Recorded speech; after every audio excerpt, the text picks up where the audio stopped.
প্রত্যেক দিনের মতো আজকে আবার একটি রেসিপি নিয়ে আপনাদের সামনে হাজির হলাম। দেখেই বুঝতে পারছেন আজকে নিয়ে চলে এসেছি আম মুসুরি। প্রত্যেকেই বানাতে পারেন, আমি কিভাবে বানাবো সেটাই আজকে শেয়ার করব।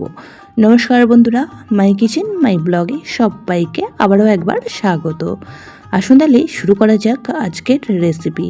তো আজকের রেসিপি বানানোর জন্য এখানে নিয়ে নিয়েছি আমি আমার পরিমাণ মতন ডাল, আর এখানে নিয়ে নিয়েছি 4টে আম। তো ব্যাক ক্যামেরায় ডালটা খুব ভালো করে ধুয়ে নিয়েছি আর তার সাথে আমটাও কেটে নিয়েছি। এখন রেসিপিটি তৈরি করার জন্য গ্যাসের মধ্যে একটা কড়া বসিয়ে এখানে দিয়ে দিয়েছি 1 গ্লাস পরিমাণ জল। জল হালকা গরম হয়ে গেলে এখানে ধুয়ে রাখা সমস্ত ডালটুকুনি দিয়ে দিয়েছি। তো ডালও খুব সুন্দরভাবে ফুটতে শুরু হয়ে গেছে, আর ডালের সাইড থেকে দেখুন এইরকম একটা ফেনা মতন অংশ ভেসে ওঠে। তো এইটা ডালের নোংরা অবশ্যই করে তুলে ফেলে দেবেন। তো একটা চামচের সাহায্যে সম্পূর্ণ ফেনাটা তুলে ফেলে দেবো।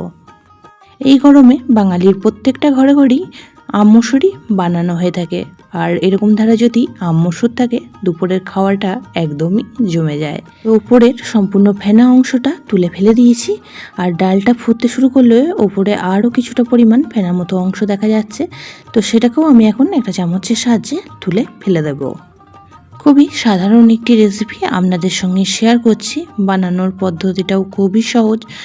তো এখন ডালটা ঢাকা চাপা দিয়ে রান্না করে নিয়েছি 4 থেকে 5 মিনিট।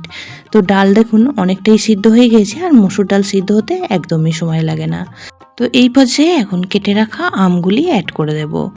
যেহেতু আমটাও আজকে কচি আম ব্যবহার করেছি, তাই সিদ্ধ হতে একদমই সময় লাগবে না।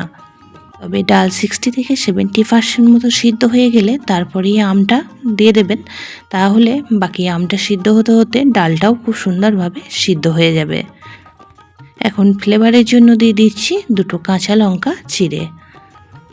তো সমস্ত কিছু খুব ভালো করে আবারও একবার নাড়াচাড়া করে মিশিয়ে নিচ্ছি, দিয়ে আবারও 2 থেকে 3 মিনিট সময় নিয়ে রান্নাটি করে নেব। তো এই পর্যায়ে এখন অ্যাড করে দিচ্ছি পরিমাণ মতন হলুদ, আর তার সাথে এখানে দিয়ে দেব পরিমাণ মতো লবণ। খুব ভালো করে মিশিয়ে নিয়ে ডালটা সম্পূর্ণ সিদ্ধ হওয়ার অপেক্ষা করব। পুরনো বন্ধুরা সবসময় আমার পাশে থেকে আমাকে এতটা সাপোর্ট করার জন্য অনেক অনেক ভালোবাসা। নতুন বন্ধুরা যারা চ্যানেলে ভিজিট করছেন, চ্যানেলটি এখনও পর্যন্ত সাবস্ক্রাইব করেননি, তাদের কাছে অনুরোধ রইল চ্যানেলটি সাবস্ক্রাইব করে পাশে থাকা বেল আইকনটি অল করে দেবেন। তাহলে আমি যখনই কোনো ভিডিও দেব নোটিফিকেশন সবার আগে আপনাদের কাছে পৌঁছে যাবে। তো এই পর্যায়ে ডালও সুন্দর সিদ্ধ হয়ে গিয়েছে, আর একটা আম কেটে আপনাদের দেখে দিলাম, আমটাও সুন্দর সিদ্ধ হয়ে গিয়েছে। ডালটা অনেকটাই ঘন আছে, তাই এই পর্যায়ে বেশ কিছুটা পরিমাণ গরম জল অ্যাড করে দিলাম। যেহেতু আম ডাল, তো একটু পাতলা হলেই খেতে বেশি ভালো লাগে। তো খুব ভালো করে মিশিয়ে নেব, আর দেখুন ডালের ঘনত্বটা ঠিক এই রকম রেখে দিয়েছি। আপনারা চাইলে ঘন ও পাতলা আপনাদের হিসাব মতন বানিয়ে নিতে পারেন। এখন ডালটা একটা পাত্রে ট্রান্সফার করে নিয়ে কড়াটা আবারও পরিষ্কার করে বসিয়ে দিয়েছি। এখন কড়ার মধ্যে দিয়ে দিচ্ছি 1 চামচ পরিমাণ সর্ষের তেল। তেল খুব ভালো করে গরম করে নিয়ে দিয়ে দিলাম একটা শুকনো লঙ্কা মাঝখান থেকে 2 টুকরো করে, আর দিয়ে দিলাম 1/2 চামচ কালো সর্ষে। তো এটাই আজকে ফোড়নে ব্যবহার করব। তো খুব ভালো করে ফোড়নটিকে ভেজে নেব, আর ফোড়ন ভাজা হয়ে গেলে সিদ্ধ করে রাখা ডাল আর আমটা অ্যাড করে দেব।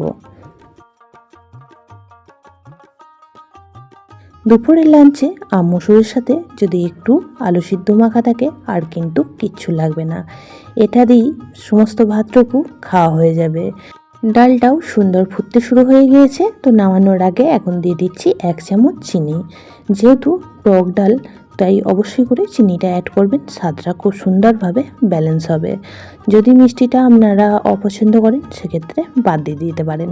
চিনিটা দিয়ে খুব ভালো করে মিশিয়ে নিয়ে আরও 1 মিনিট সময় নিয়ে রান্নাটি করে নেব, তাহলেই একদমই রেডি আমাদের আম মুসুরি। এখন গ্যাসের ফ্লেম অফ করে দেব, আর একটা পাত্রে নামিয়ে নেব। আজকের এই সহজ সাধারণ রেসিপিটি আপনাদের কেমন লাগলো অবশ্যই কমেন্ট বক্সে জানাবেন। যদি বেশি ভালো লেগে থাকে একটা শেয়ার করে দেওয়ার অনুরোধ রইল। সবাই খুব ভালো থাকবেন, সুস্থ থাকবেন। আবারও দেখা হচ্ছে অন্য কোনো ব্লগ বা রেসিপির সাথে। ততক্ষণের জন্য সবাইকে টাটা।